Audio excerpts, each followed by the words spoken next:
get into the game. Yeah. On that note, getting into the game, we are now in game number 2. The blind bands have taken place, so let's go ahead and jump right in. So the blind bands, we got Ophelia and Dark Lady, sure enough, for DreamHoN. Surprise, surprise. Jerizaiah and Tundra, the bands here by Complexity. But so Dark Lady, obviously, Haxrin did very well with Dark Lady last game, so DreamHoN just wants to get her out of the pool right off the bat, and it goes ahead and puts the blind band out on her. So any other mentions on the blind bands here, Trough? You know, Tundra and Jerizaiah banned from Hellborn. I know Beacon hates Jerizaiah, and obviously when you're not first to pick, Tundra is pretty much the go-to band there. Legion banning Ophelia and Dark Lady, pretty standard. I mean, Dark Lady really should have been banned if you weren't first pick, regardless. That's why I'm a little questioning the fact that they banned Dark Lady when they are first pick, because, you know, you can't pick him up when the other team cannot. As far as Ophelia banned, obviously Chessie plays a great Ophelia, and they don't want to give him that as well. So pretty standard. Yeah. So the locking now taking place here. We have a Luna, the first lock. Bubbles, Glacius to follow from Complexity. Back to DreamHoN, Forsaken Archer, and Master of Arms. And then the final lock from Beacon over there in Complexity is Silhouette. So there you go. That's a really strong locked pool right there. Couple of carries, even only 3 carries if you even classify Master of Arms to an extent, but at least Forsaken Archer and Silhouette, some great support, and then even good Suicide and Bubbles. So quite the lock pool here, Trev. Yeah, definitely. A couple of them are still bugged for me, but I can look same here. Read the chat. Let's see. Bubbles, Glacius is the missing one. The Master of Arms. The Master of Arms. Yeah. Yes. Yeah, really good. I really like Master of Arms. I've gone back and forth with that hero. I've had periods of time where I'm like, I don't like this hero. Then I had a period of time for DreamHack Winter 2011 when he's been picked up every single game. I'm like, this hero is overpowered. Mm-hmm. And then he kind of died off. I was like, this hero is bad. And I've been really kind of. And then I finally made my own decision instead of catering to what everyone else is doing. I'm like, okay, no, I really like this hero. And I think he's kind of underrated. He's so much utility, obviously. Yeah. I mean, he has 8 friggin' spells. So he's a great hero. It just takes a very great player to play him. Personally, I'm a very bad Master of Arms player. So that's probably why I didn't ever really play him or picked him up that much. But I've seen him in the hands of some great Master of Arms players. Do you prefer to play him in a support or more of a carry role? He can do either, really. Yeah. I think he's a great support hero because his spells need no items to be effective. Yeah. And that's why heroes like a Luna is great and a Suicide Bubbles is great. They don't need items for their spells to be effective. Yeah. Where when you look at hard carries, it's like Silhouette, Magebane. You need items for your hero to be effective.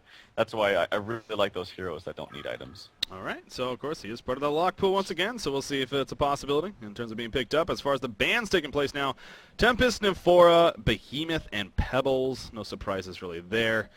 We got 2 more bands awaiting DreamHoN. Now, of course, they do have the first pick, obviously, so, keeping that in mind, I want to be sure it's not being a hero that they could possibly pick up first. Moraxis still on the board. I would think, especially Les QQ for DreamHoN, and I know BK loves to play a Moraxis from time to time, so we'll see if he happens to be banned here by one of these 2 teams, but as usual, still plenty of options, and sure enough, DreamHoN's going to go ahead and take care of that one for me. That's the question right there, and ban more axes. So final ban coming out from Complexity.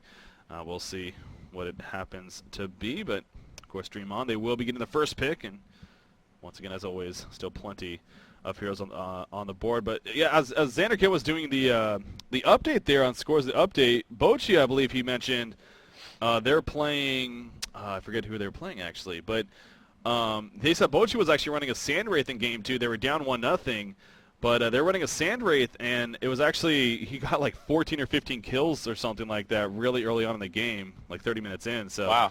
Yeah, making something happen with Sandwraith, a little hero. So, well, I love Sandwraith. Cool to hear, yeah. I actually, yeah, you have ran Sandwraith a little bit yourself, so. Yeah. No, the thing that's shaping up in this draft right now so far, without even any heroes being picked, is I predict seeing both Magebane and Silhouette in this game, unfortunately. That's what happened. I feel like with Sender, I would have banned Magebane knowing that Silhouette was in the pool, and you have, access. I talked about that a number of times. When you ban 2 of them and you have first pick and one of them is available, you're already in a better position. But now they can't really pick Magebane, or they can, but then you know that the other team's going to pick Silhouette because you Yeah. can't pick both the Mage Bane and the Silhouette. That's just too much farm. Yeah. Well, they're going to take Magnus off the board, not letting B-Kid have fun with him. So, going to go ahead and first pick that Magnus. We'll see, though, again, how Complexity responds here. And whether or not they choose that Mage Bane as you're talking about, or maybe wait till the third pick to go with him. Plague Rider actually going to be picked up in Fade. So, Complexity a little bit different there. Plague Rider Fade pickups. Yeah, I know that they've liked Fade a lot recently.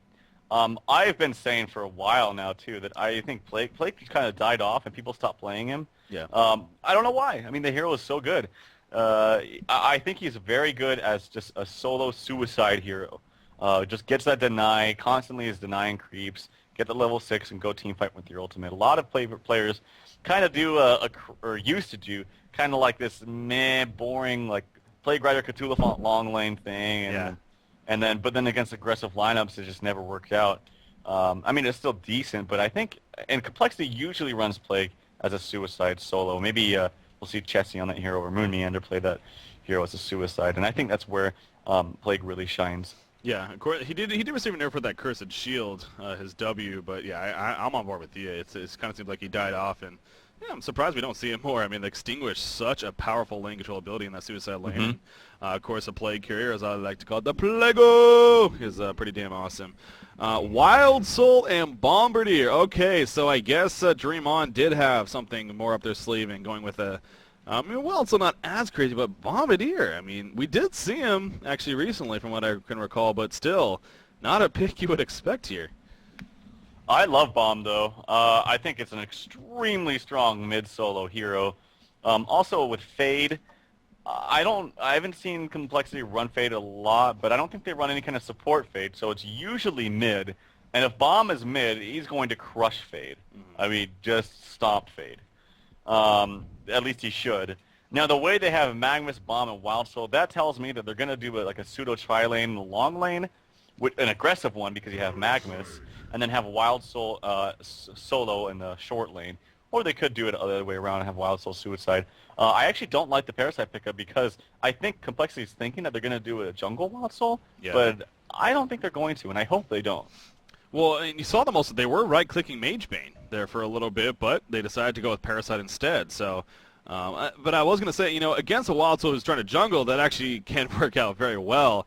But, as you're pointing out, it wouldn't be surprised to see Wild Soul actually in the lane. So, and maybe now, especially with that pickup, that'll kind of work with their lineup, or maybe they'll adjust to that. But there we go. The locking pool now comes, and it's a couple of snap picks really happening. A Luna right away for DreamHoN, and then happens to be Glacius and Silhouette, and then Forsaken Archer to finish off there for DreamHoN. So finishing off pretty quickly there with the locking pool. We'll start with the Legion side, how they did. So a Luna and Forsaken Archer to finish. Now, with that said, should we still expect to see a laning Wild Soul, actually? Yes. Okay. I would expect so. I don't know if they're going to do it top. I'll tell you, I think they should do it short lane Wild Soul with an aggressive tri-lane FA. I mean, this is so aggressive, so many stuns, so much spam. FA, Magnus, Aluna, top. And I hope they do that and man up, get some good wards against the Parasite ganks because they have a relatively weak tri-lane. I mean, yet again, Complexity is very obvious in their picks and they're very obvious in their lanes. They're going to go pseudo tri-lane top with a Glacius, Silhouette, and now Parasite, Suicide Plague, and a solo mid fade. So right there, you already have the information set out for you. So it's a matter of does Sender and their team DreamHoN man up and decide to put their tri-stun top, and it looks like they might do that. Yeah, as you see right now, of course, with the pause here, a couple of reconnects happening. But, yeah, they got a Bombardier and Magnus currently heading top. So you put the Forsaken Archer up there as well, and no doubt is actually, Luna's going to be going up. Wait, what? Who's going to be middle? It's going to be Bombardier, right? It's going to be Bomb. They're just going to all four go up there, as they should. Yeah. They definitely have a much stronger level 1 presence, so if they do find themselves in kind of some sort of engagement up here in the woods trying to place that ward, they should come out on top because Parasite really has nothing to offer at level 1. Well, as you talked about, I mean, every single game, Complexity will go to their camp to protect the ward spot on it.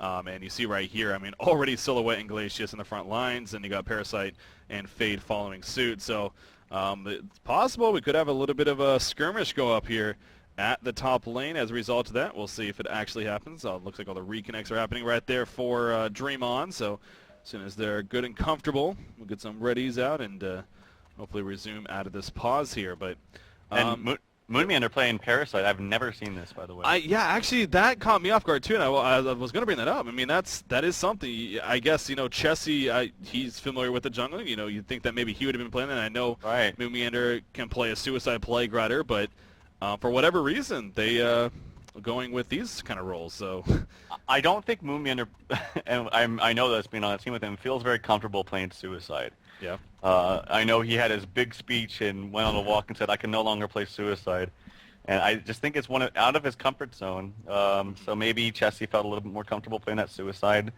and yeah, I've never seen Moon ever play Parasite, so I'm curious to see how this will go. Well, see, I mean, that's definitely something coming from you.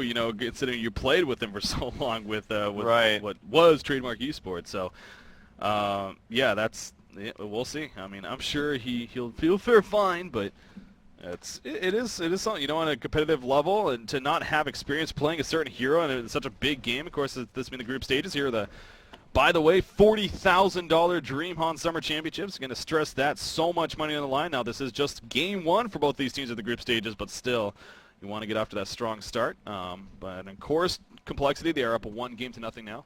Ooh. Here in this best of 3. But what's that? Some sneaky business going on. Normally, on your Legion side, you want to go straight up the river, but they're doing some sneaky action here, and I like it.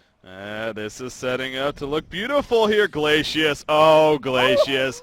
Oh, Franzi, listen to me. I'm trying to help you. Yeah, you're dead. Okay, he can't hear me apparently. Sneaky Sender and his nerdy tactics come through.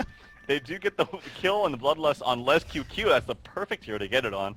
Oh, that's going to really set the tone for this game. Bomb's going to head back mid to get that block on the mid lane. He's going to have a pretty easy time against mid, and I think what they're going to do is just have a dual lane mid Bomb against Glacius Fade.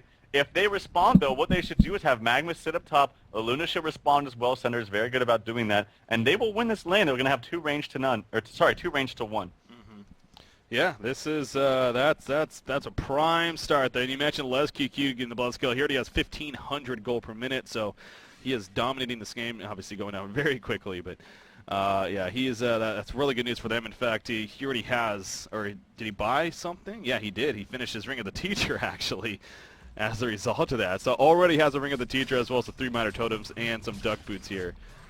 Going into the laning phase. So here we go. What adjustments are going to be made now? Wow, Bombardier Kazu took a lot of pressure there in the middle lane right off the bat, but he is able to survive it. So are we going to see those quick adjustments happening here? Obviously, Silhouette not in the best position herself. And how about this? You mentioned kind of almost expecting a pseudo tri-lane top, but they end up sending even Parasite into the Legion jungle here. So. Yeah, and I was actually going to mention, I actually think, and hopefully he switches up something right now, but he got a great Catman, and now he's going to Minotaur. This could be an easy kill, or it could have been an easy kill on that bomb right there, but they might be able to get another opportunity. Yeah, he's not. He's going to farm with that. So if I was Moon, I would have really liked to use the fact that he got a lucky Catman on that camp, level 1. They had the dual stun on the level 1 bomb, who has no escape mechanism, and he could have just grabbed that Catman and immediately marched mid and got a free kill there, but Moon's deciding to take the more farm route here, and I feel like he could really do something in this mid lane. Yeah, you see, he's going to get a Skeleton King as well, so getting some prime units to set up some ganks, but unfortunately Parasite not taking full advantage, at least in the gank potential, of the creeps that he's getting. So the adjustment happened, though, as you kind of guessed. Sender himself actually playing that Luna. He comes to the middle lane, and sure enough is going to babysit Bombardier here. And as you mentioned as well, the dual range versus a Fade Glacius here, melee range, that should almost give advantage now back in the favor of Bombardier with it. So you see some top rune control going on. Going to be picked up the haste rune by Sender right there, actually. So Wild Soul actually here at the bottom lane going up against Plague Rider. So that's actually a matchup maybe a little bit boring to watch, but it's who do you think has an advantage there at the bottom lane? Well, I think Plague has the advantage, and that's just because they probably suspect by now that Parasite is in their jungle. So if you see right here, Zai is constantly having to scout out with his bear, doing a pretty good job of that, because anytime this Parasite gets a decent creep and tries to gank Wild Soul, there's nothing he can do. He is going to die. So it's really kind of scary if you're the Wild Soul player in this matchup. Yeah. So We see, of course, the Wild Soul being played by Umzai here, also known as Zai now. I actually like that better. Umzai was just such a weird name to pronounce, so I'm going to start trying to call him Zai just for the sake of pronunciation. But anyways, you see him doing some pulling right here, actually, with the bear, and going to continue to farm on. Of course, Boo Boo, the big focus of Wild Soul. We'll see what kind of farm he gets on him. Bombardier has his bottle. Fade does not just yet. Fade actually choosing to go boots first over bottle option, so... what do you make of that? I think that's fine, especially when you're completely full mana in life. Having all of that regen from a bottle when you're not really getting harassed is kind of like a waste. So I think it's a fine pickup. All right. You see the movement speed of 350 already as a result of that, so definitely has a speed advantage here, and just at least for the current time being. Oh, I think Silhouette might go down here. Oh, wow, yeah, they're chasing the final auto attack. Oh, just that the skeletons! The skeletons! Oh, they turn around at the last second, but it doesn't matter. Magnus being played by Insanity, he comes in and takes out Silhouette. So Haxorant going down, and obviously another big kill here for DreamHoN, actually. Yeah, he used his tree grapple very aggressively, in fact, to try to get something kill, some kind of kill on the Magnus, but it was not even close. And they capitalized on that. He stunned him, and the tree grapple was down, so he did not have the available to escape, and ultimately died because of it. All right, so I mean, Haxorant again, it's not having the greatest time there at that top lane, to say the least. So Uluna getting caught right here. They were going for a race at the top room, but actually no room even being there. Parasite coming in, takes out Uluna. And you do see Bombardier running away. Of course, Bombardier did bottle up the illusion rune just prior to that, but Luna gets taken out, falls victim. So Parasite definitely, for the first time actually this game, coming into the lane and helping to set up a gank. So he now has an assist. But, I mean, what about this? Haxorant on Silhouette. I know you talked about it a little bit earlier, but is this that surprising to you that they are just keeping him up here by himself for so long? I mean, just getting nothing here early on. I honestly, I feel like Franzi moved mid way too soon. I don't think he needed to start mid.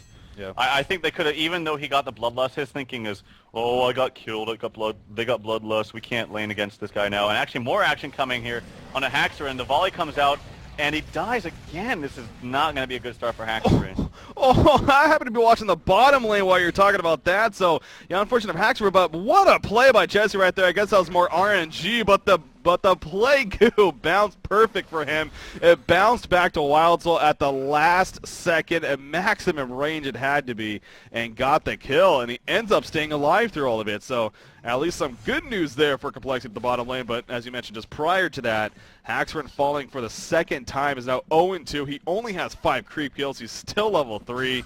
I know Haxorant, a great farmer, a great carry player, but not even the best players can do enough with the resources he's getting. So I think DreamHoN is a little bit more confident with the start, especially because of that. But still, we're still very early on, of course, only at the 6-minute mark. But yeah, big kill at the bottom lane by Chessie on the Plague Rider. Again, RNG in his favor there. Yeah, you always gotta love that. And even without that, I wasn't really watching that. Maybe Wild Soul was manning up with a lucky root. I'm not quite sure, but it's got to be a hard Wild Soul game right now with Parasite constantly, as a constant threat to you. So, and that's definitely on that note too. I mean, that's obviously a downside of playing a hero like Wild Soul against a Plague Rider. The fact that you have your minion a lot of the time near you, and that'll just help those bounces that much more as it did in that fight. So, definitely a little bit unfortunate for him there, but. I mean, Forsaken Archer on the other hand, we're stressing so much on how Haxorant is really struggling, but how about Let's QQ on Forsaken Archer? He is now nearly 300 or 400 gold per minute, excuse me. Yep. 32 and 21 creep farm, one of the best in the game, no surprise. Steam Boots and Ring of the Teacher already purchased. So yeah, Forsaken Archer having a good time, and actually Silhouette may be in trouble again here. I think he's going to die because they do know that he's there. He's going to have to do some amazing juking to get out of this one. Because they know he's there. Magnus is coming, and the level 6 bomb ultimate is also up and ready to use. And I'm sure Keizu is just ready to use that. Yeah. So, I mean, if they get a stun off from Magnus, he will go down if the communication is there. Yeah, like you said, I mean, with the bomb, with an airstrike on top of the Forsaken Archer follow-up, it's easy kill here for Silhouette. So, it's just obviously Silhouette has no clue that Magnus is here. Again, can't see what we can see. So Haxorant probably feeling confident that he may survive through this, but at the same time, Probably not, so we'll see. We're going to have a resume coming up right here, it looks like, so the countdown will begin. Obviously, Magnus, he'll need to get in position here. Can Insania find the right direction to go for... Oh, Silhouette goes back the other way. This should be... There we go. Perfect stun right there. Where's the follow-up? Oh, no! What a tree grapple from Silhouette the other way, and Silhouette will survive. Oh, man. That worked out perfect for Haxman right there. I don't know why he waited to volley. I think what he was trying to do was get the most out of his auto attacks, but I don't know why he waited to volley. That was a for sure kill right there. Yeah, I mean maybe he just didn't see the fact that he actually tree grappled and he still had it, because that could have been the case, with the fade to black and everything. Just wasn't aware right away. Could be the fog, right? Yeah, and but hell of a getaway from Haxman nonetheless. Obviously he DCs after that. A quick restart for him, so it's clearly something a little bit bugging him, but hopefully again he'll be reconnecting shortly and we'll be back in it. B-Kid, by the way, again on Fade, he did choose to go Strider straight up actually before even getting the bottle once again, so which I'm guessing he's actually not even going to get at this rate. I mean, he has another 900 gold saved up, so choosing to stay away from that at least for now, but Striders tend to be the popular boot choice on our Fade heroes, so. Mm-hmm. Yeah, what Beacon likes to do pretty much on every hero he plays is Strider Blink, and we'll probably see him do that again with this hero.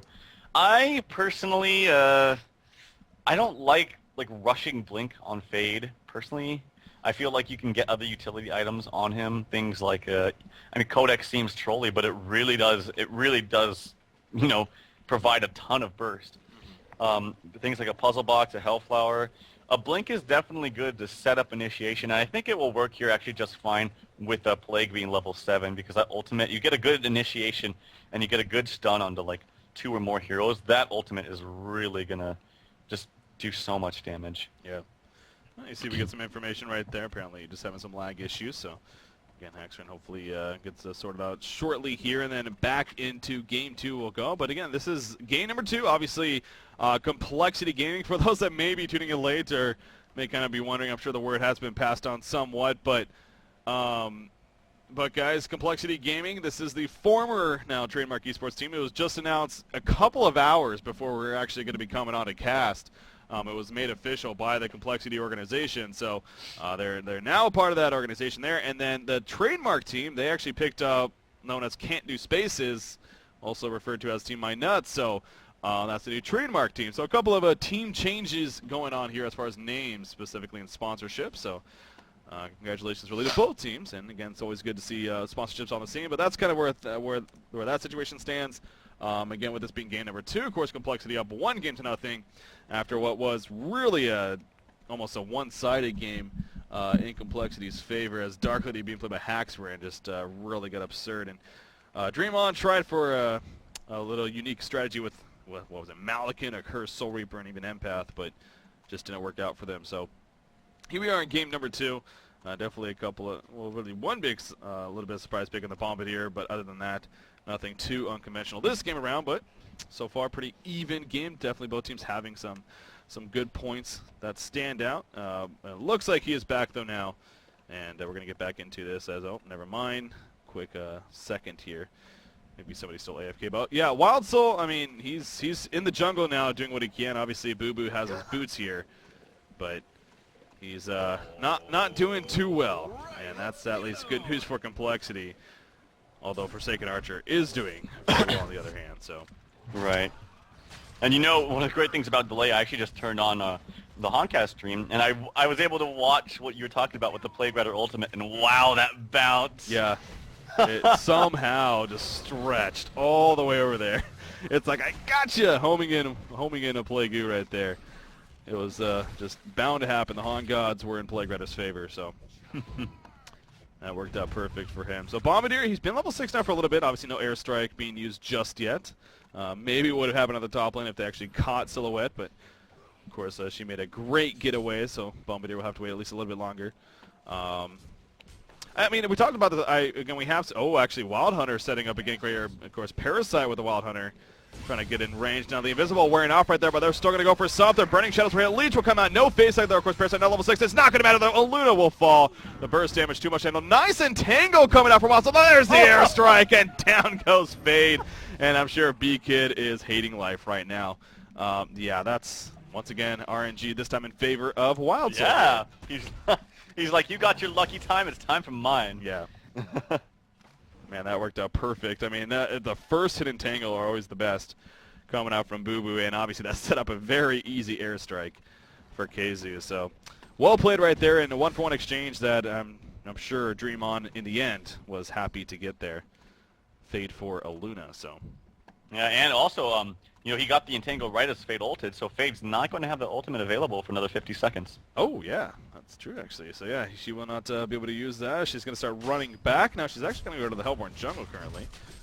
So, I guess heading up top because Parasite's also here. They definitely want to try to make something happen here at the top side. They're going to ask for a pause, actually. So, Complexity actually out of pauses already. And Team Sender will kindly pause themselves. But that's always a dangerous thing. God. I knew this was going to happen at least once. There was going to be a reference to that, so this is where it begins. This is it. I get to feel it on the other side now. This is what is it like as a spectator? Son of a Don't worry, bitch. it's not entertaining whatsoever because here we are, sitting, waiting. Now we get to play the waiting game, so whether or not it actually is DDoSing or just happens to be random lag, but unfortunate nonetheless that apparently Haxerin is having some issues here at this top side. Of course, he has gotten off to a horrible start. I don't know if that was because of lag. I mean, it didn't seem like there was any complaints earlier on, but as far as I know, the first big question to be asked here is like how a ruling and whatnot. Again, I'm not admin, so I can't sit here and say I don't know the specific ruling on a situation like this.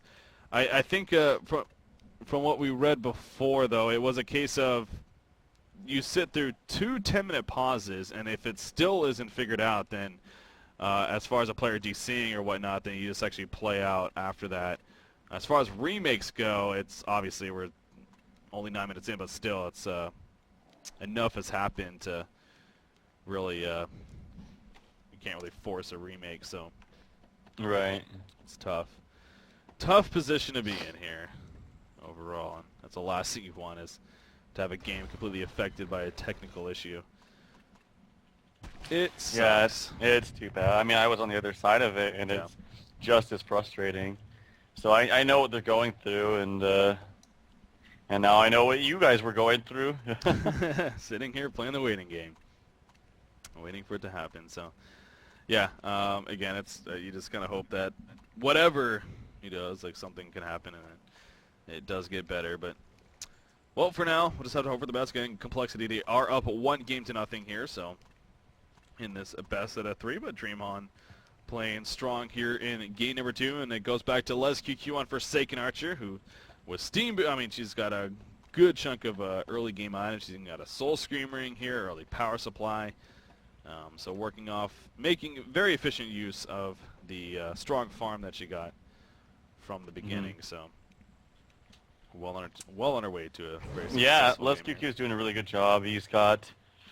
Oh, did you mention if he bought anything? I don't know, but let's see. This game, I think I feel like a Nullstone would be very good. Yep. And Shrunken Head is definitely. I really hope these teams will buy Shrunken Head because that Plague-goo is going to do a lot of damage. Yep. And so obviously that Shrunken Head is going to mitigate it completely. It does still bounce between heroes even though you get Shrunken Head, but still strong pickup. And I think he'll go. I think the strongest build right here would be like something like a Nullstone, maybe some sort of damage item right after that, like Shield Breaker, then a Shrunken Head to follow. Yeah. Well, we'll see what LesQQ decides to go for. Of course, LesQQ definitely known for playing more of the beefy heroes, more Axis and Armadon and Cthulhu Fump, and this time around showing off his carry presence on Forsaken Archer here. So. And definitely doing a very good job. And of course, KZoo on Bombardier, he's obviously been pretty successful here. Obviously, that kill on a Fade was a pretty big deal. Yeah. Fade, they are now tied in creep score, actually, both having 29 creep kills here. But Bombardier has an early Steam Boots and a couple of Markham Novice. I think we talked about this last time when we saw Bombardier, but, you know, Staff of the Master is actually a pretty good effect on his ultimate, leaving behind the trail of damage. But we didn't see it the last time we saw Bombardier. Curious to see if... it seems like, especially with a team, really a synergy team, I mean, you know, you got Forsaken Archer, you got Magnus, that could actually be a pretty good follow-up, having that Airstrike Staff of the Master ultimate effect on it. But it does take away from other items such as tablets and whatnot, so... Yeah, no, I agree. I actually think Staff of the Master could be a very viable pickup this game with all the stuns and snares and things that the Legion has. So Staff of the Master would be a very good pickup. And this Hellborn team is actually very, very, very squishy. So a bomb ultimate is going to cut through them very easily. Yeah. Yeah, true. So, yeah, for them, looking up the Hellborn side, holy crap, you're right. A very squishy team over here on the Hellborn team. Very susceptible to burst damage, and, you know, especially when you have it here like Silhouette on top of that, just not getting any kind of farm, whatever the reason, is not helping your whole situation. And really, you got to think for complexity early on in this game. I mean, it's definitely going to have to come down to Parasite and Fade being really active. I mean, because again, Plague Rider, he's doing a very good job down here at the bottom lane. He's leading their team in gold per minute at 345, leading the game in experience. I mean, quite a bit actually. He's level 8 already. But yeah, how much impact does a farmed Plague Rider bring to the table? It can if you start forcing some team fights early. Yeah. So as long as Sender is smart about it and is able to spread and kind of dodge these early team fights, and I think what they need to do is what they've continued to do is add some pressure onto the Silhouette. You know, with the stuns that they have between FA Volley and the Magnus stun, and even the Bomb ultimate that can be cast from anywhere. I mean, that's such a great ultimate, and that's why I love that hero so much. Yeah. I don't know what he's planning to get out of that. There's no admins in here, so there are no admins in the game.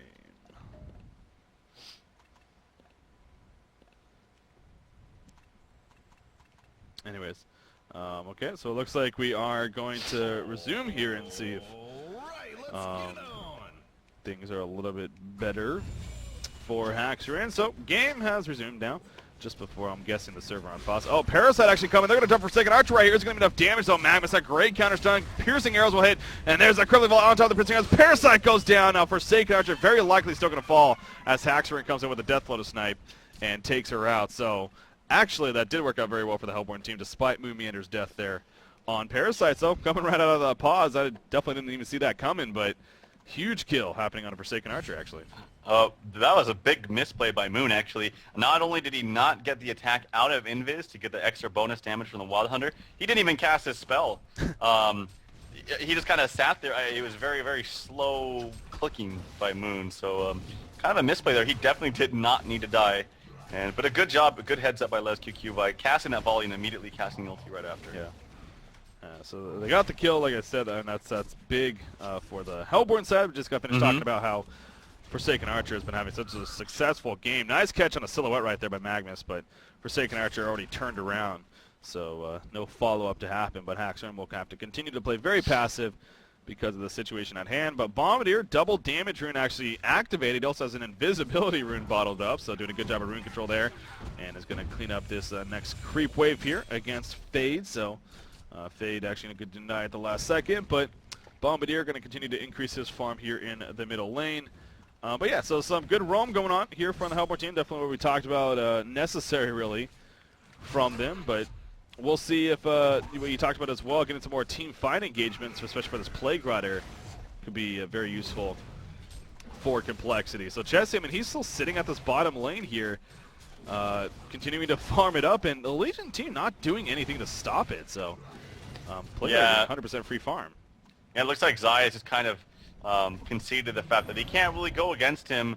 It's hard enough to go against a Plague when you're just 1v, mano-y-mano. But when you have the threat of a Parasite, it makes things just even more difficult. In fact, Parasite's walking around the jungle with a Skeleton King right now. Yeah. So he's just kind of taking a safer route and just gone, all jungle right now. Yeah, so he's just going to do what he can in there, obviously. Portal key on Chessie, by the way. Did really? The portal key, the famed portal key Plague Rider. Wow. Interesting. I mean, what do you make of that? He is porting to the middle lane, actually. Oh, we could have some action picking up right here now. here's the thing. Aluna is invisible, but you see her Ward of Revelation down. They spotted her for a second, but she ran away.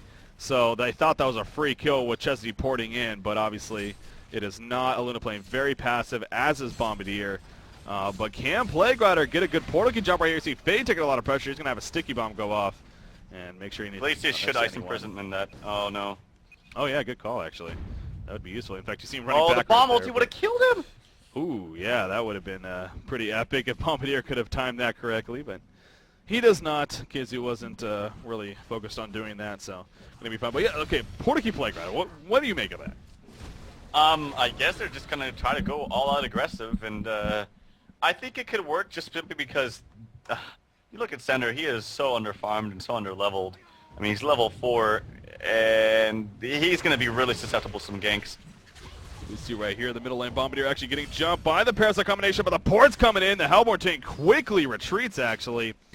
Fade did not commit to that by any means. Now Parasite in a lot of trouble. Gonna get entangled right there by Boo Boo. And the sticky bomb, as well as everything else, does the work, gets the kills, does Keizu actually playing the Bombardier. And so Parasite, a failed gank attempt results in also his death once again. So great response, though, from DreamHoN. And now they're going to push this middle lane. Les QQ here on Forsaken Archer course with Magnus and Bombardier. So going to start applying some pressure to the tower. They don't have Boo Boo here to assist with some nice tower damage, but they're still going to do quite a bit. Not going to get the kill just yet. Fade off to the side in the meantime. And she does have her ultimate activated currently. Yeah, it looks like I feel like they know something's up. He is going to go onto the Wild Soul. Do they have enough damage output to go on? Plague Ultimate is coming out after the blink, doing so much damage. Oh, wow. It's done completely missed by Insania. They're playing that Magnus ulti and is kind of doing a lot of damage for Forsaken Archer. The volley of miss.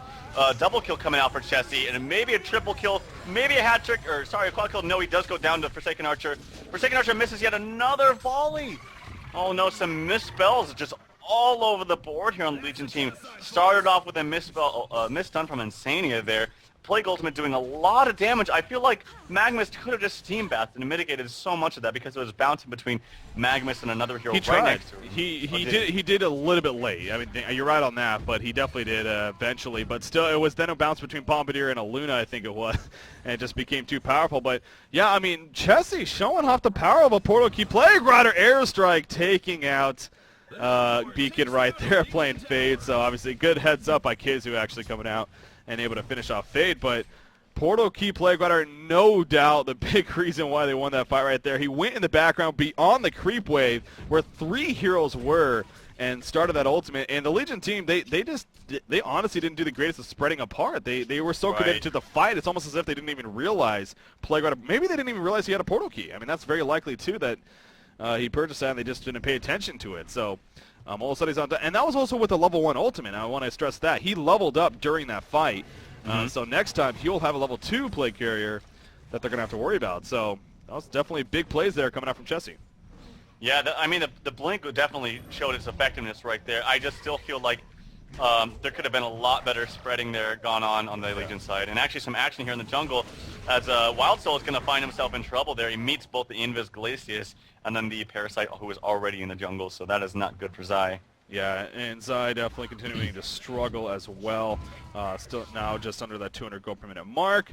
So this really is coming down to a case of just like similar to last game where it was with Malakin, Forsaken Archer is the key here for this Legion team, and she is doing a very good job, and that does go off the fact that, again, Plague Rider is the one leading the way for the Hellborn team, so it's not like that's the most intimidating hero by any means to be in the GPM lead. But the big thing to note is Haxford has recovered quite a bit.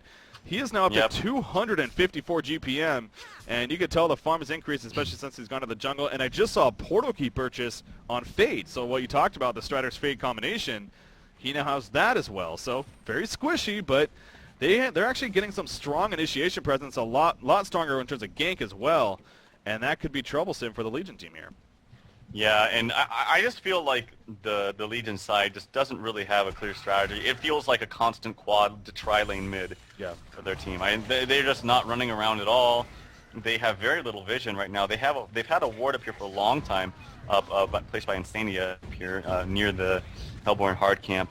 And look at them. They're just kind of like all grouped up as a quad lane mid. I mean, they're getting very little farm because of this. They're not spreading out their heroes well. They're not really ganking. And like right now, their failed gank attempts are really costing them because in the meantime, like you said, Silhouette's just free farming if you're in the jungle, and actually got a tower push as well. They do get the tower in mid as well, though. Oh, nice. Nice imprisonment on Glacius himself. He also uses the ultimate, but it's going to go down. There's a Plague. They're coming out from Plague Rider. Remember, it's a level 2 this time. The creep wave coming in. A good spread right there at the last second. But Forsaken Archer getting completely jumped on. Airstrike coming out. Trying to maybe scare them off. It's not going to matter, though. Down goes Forsaken Archer. Aluna goes down as well. And the team power is just too much for Hellborn. By complexity, I should say, for DreamHoN to handle. So well played on their part. Now Wild Soul is going to push this top lane in the meantime with Boo Boo, so he can very likely get a tower kill here, but a lot of damage done in that middle lane. And Forsaken Archer now, he suffers what is now his 3rd death of the game, actually, slowing down his GPM just a little bit. Yeah, these Plague ultimates are doing so much damage, and especially when you have supports that are very... Well, I guess I shouldn't say they're very squishy, except for Sender, who I don't even think he still has boots yet. Oh, he did get boots, yeah. so kudos to him. That tower kill in mid, I think, helped with that. Or maybe he had it before that. But finally has his boots, but it's still, like I said, only level 5. You look at Glacius, the hard support in their team, is level 9. So that's a vast difference right there. And, and that definitely plays a role in these supports when their spells are so important. So leveling up, getting that level 8 is very important, especially. Now, Haxorin actually just purchased a Whispering Helm. So he purchased a Live Tomb initially, but now he's actually got a Whispering Helm. I guess maybe he's spending so much time in the jungle. Maybe that's what he... What do you think of that pickup, though? Did he not give it to himself? He didn't give it to himself. It's still in the career. He didn't have any spots. He has 2 minor totems that... He should just sell one. Yeah. He has a mana potion. He just didn't realize. He thinks he has it right now. So it went all the way back to base, and it was like, oh, wait, I don't have it, so it's not going to be sent back to... Okay, there you go. I will say, maybe you've watched these games as well, but in a lot of scrims I've seen this, Hax has a tendency to kill the courier at a quota about once a game. We have some action near the bottom lane. Magma's ulti, I don't know if it connects that much. Stun coming out, and the Plague coming out as well. It's going to bounce between the bear as well, and I think he's going to go down. The bear does get the kill. Blink Fade coming out onto the Wild Soul, and another very lucky RNG coming out, and the Tangle does hit immediately after. So some good Plague ultimates coming out, but that exchange definitely, I think DreamHoN will take that one. Well, that was much better play by DreamHoN because they spread out very well that time. It was unfortunate, though, because Aluna was actually a little bit too far up, and obviously the bear bounced it back and forth between her, so she ended up going down, but Wild Soul and Magnus were definitely ready to be spread out. But yeah, good kill on a Plague Rider happening at the bottom lane. But yes, actually mentioned maybe a little bit dangerous with the courier sometimes, but he did get the Whispering Helm successfully to him this time around, and he's going to continue pushing. So, I mean, look at this. Haxorin was just struggling so much in the early game. We're still kind of in the early game stage, only now coming up to the 20-minute mark, and all of a sudden now he has 320 gold per minute. So recovery, no doubt, at its finest. He's in a little bit of trouble here. He avoids the bombardment as well as a sticky bomb, and he does get away. Meanwhile, at the bottom lane, Glacial down. We're going to be his Magma. It's going to end up falling right there despite being the Steam Bath. The Water Revelation was down, so it didn't matter. Obviously, the tower kill did happen for the Legion team, so that was good news there for DreamHoN. But Complexity, they do get a hero kill in the end. So this game seems like the momentum has definitely swayed a lot more in favor back in Complexity, although DreamHoN had their chances early on. Yeah, you look at, I mean, they're 10K in experience above, which is massive considering the good start that DreamHoN had, and they're also, they're also 3K in gold as well. The Mock, or sorry, not the Mock, but the Sword of the High. Sword of the High. I always want to just call it Relic. The Sword of the High picked up on Zai, so that's a glimmer of hope here for the DreamHoN team. But yeah, I mean, you leave the Silhouette alone for just a moment, and bam, it seems like you blink your eyes, and he's already caught up in farm, which is what he has done. And you asked about the Whispering Helm pickup, and I actually do like it in this instance. I don't think a Nullstone is at all necessary in this game. There's really nothing it blocks except maybe an Aluna stun. It could block a potential Hellflower or Sheep Stick picked up by Bombardier in the future, but that's not going to happen for some time, and I just don't think it's worth it. The Whispering Helm is really going to improve his farm in the jungle, as well as he can also stack for himself if there's no one available to triple stack Ancients, but it's already triple stacked for him, as Franzi does a good job doing that. Yeah, as it definitely expected to be, again, with a player like Franzi. So, but I mean, speaking of items, obviously Forsaken Archer, he's actually had this for a while here, but he does have an Ice Brand.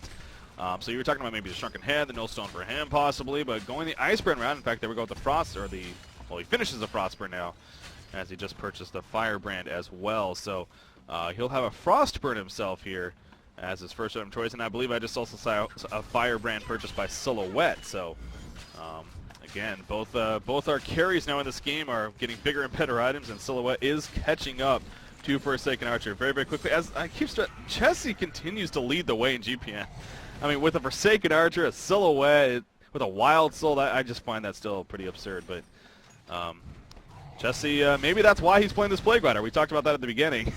A little bit interesting with the players and hero combinations with Moonmeander playing Parasite, but I guess maybe it's a case of Chessie just loving to play Parasite or Plague Rider because he obviously plays it pretty well.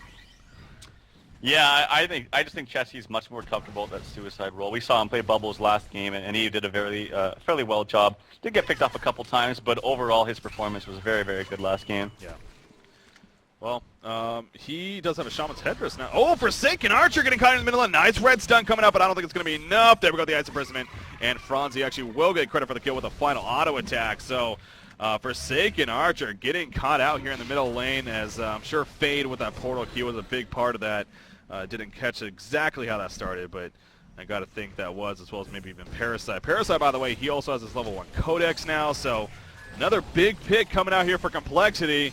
And it's now definitely, if it wasn't already, momentum big time more on their side. Nearly 13,000 experience lead now.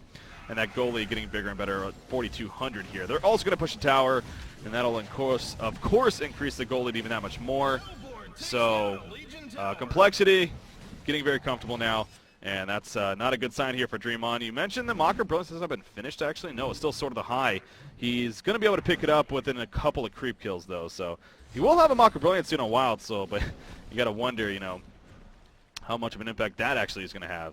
I mean, it's certainly going to help. But by the way, I wanted to say I am kind of eating my words in a sense that the portal key on Fade is working very well, specifically because they also went with the portal key on the Plague Rider, and that synergizes, two portal keys as well, synergizes so well, and they seem to be playing it very effectively. So maybe that was their strategy coming into this game, as it's working out very well for them. Yeah, that's definitely good to bring up there. And another thing with Plague Rider getting so many levels and now being level 14, tied for the top in the game.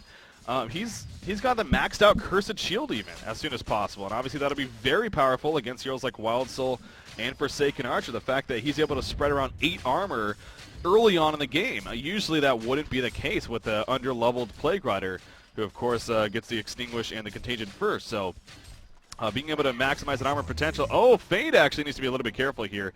He is on top of your Ward of Revelation. You see the pick-off, though, just prior to that happening on Magnus. Magnus buys back, actually. We got a little bit of fight coming up. Oh, the Plague, that's going to be huge right there. It is going to bounce around, and they are not doing enough of us, right? It's going to go back to the Illusion and back to Forsaken Archer, so he is dropping quickly. Now, in the background, the Legion team definitely still in this. Fade get caught out. Nice Astrolight peel, though, from Plague Rider, just maximum range. Bobo is chasing, though, and that's the power of the Mocker Brilliance for you, ladies and gentlemen. Takes out Fade. Minotaur stun coming up from Parasite. There's the answer. What an airstrike right there. Perfect collapse right there with the airstrike. Down goes Glacius. Plague Rider will fall, it looks like, too. Again, that Mocker Brilliance just too powerful. Or will he?